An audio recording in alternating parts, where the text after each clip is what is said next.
Hello, I thought I would come on and talk to you about our soap range that we have at Vitalia. So we have something called melt and pour, and a lot of people will ask, what's the difference between a melt and pour and just a normal soap that you would make from scratch? And so I thought I would just come on and explain a little bit about the difference between a melt and pour and a cold process soap. So essentially all of the soaps that we sell in the store are melt and pour soaps, and so all you do is you open them up, you cut them up into little blocks, you put them in a double boiler and you melt the soap down, and then you can put the soap into into any molds that you've got, any silicone molds, and put them in the fridge or just put them on the bench to set, and in an hour or so you will have a soap that is ready to use. And melt and pour is the easiest way to make soap, by far the easiest way, because as I say, you just melt it, you pour it, and then it's done. Whereas cold process soap is using a oil or a fat such as shea butter, might be coconut oil, could be olive oil, avocado oil, pretty much any fat that you can think of, or oil, and it's turning that oil or fat into a soap using something called lye. Now, lye is, the chemical name is sodium hydroxide, and what that does is it acts as a catalyst and transforms the oils into soap with a process called saponification.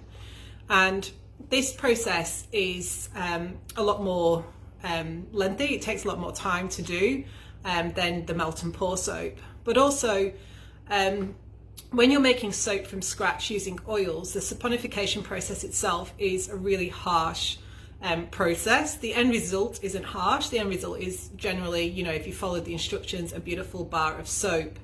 However, when it goes through the process of saponification, it will start off at a very, very alkaline pH. And so on the pH scale, you have 1 being most acidic and 14 being most alkaline. And soap, when you combine the lye with the oils, will be pretty much a 14 on the pH scale. So if you imagine that is going to burn you, it's extremely caustic to the body, and so there's a lot of precautions that you need to take when you're making soap. If it's done safely and properly, it's a really, really fun thing to do. And, I've been enjoying showing people how to make soap from scratch. But as I say, there's a lot of caution that you need to have to do it properly. And so those two processes, when you're making a cold process, and when you're making it from scratch, you then have to wait 4 weeks for it to cure. So when it will just become a milder, harder soap over those 4 weeks. Whereas the melt and pour, they are ready straight away to be used in in the bath or in the shower. So a couple of real benefits about the melt and pour soaps that we've got is that you can use all your botanicals, so like your lavender, your rose petals. You can sprinkle them throughout the melt and pour, and especially if you get one of the clear melt and pour soaps, you can create some really beautiful looking soaps because you can actually see the botanicals all the way through, and the botanicals won't discolor in the melt and pour soap because the melt and pour soap has already gone through that really harsh saponification process. And so you can use lots of different kind of creative ways to make melt and pour soaps look really pretty. It's a really great way of getting kids to make soap, is using the melt and pour as well, because it isn't that harsh alkaline pH, so it's safe for children to be able to get involved. You only just have to be careful that when you're pouring it hot from the double boiler, that the kids aren't there to burn themselves. But other than that, the actual process itself the soap itself is very mild. And so you can kind of have a lot of fun just putting lots of different things in.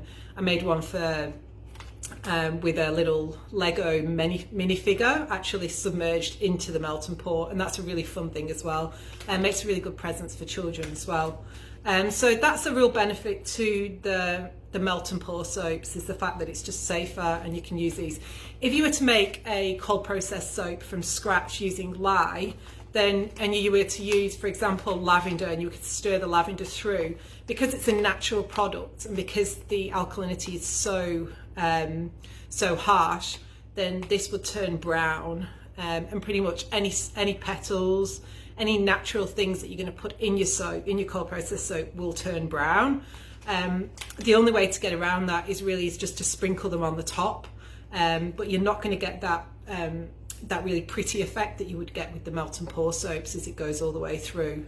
So I hope that kind of clears it up a little bit. Please let me know if you've got any questions. I'm more than happy to answer them. Any soap making questions.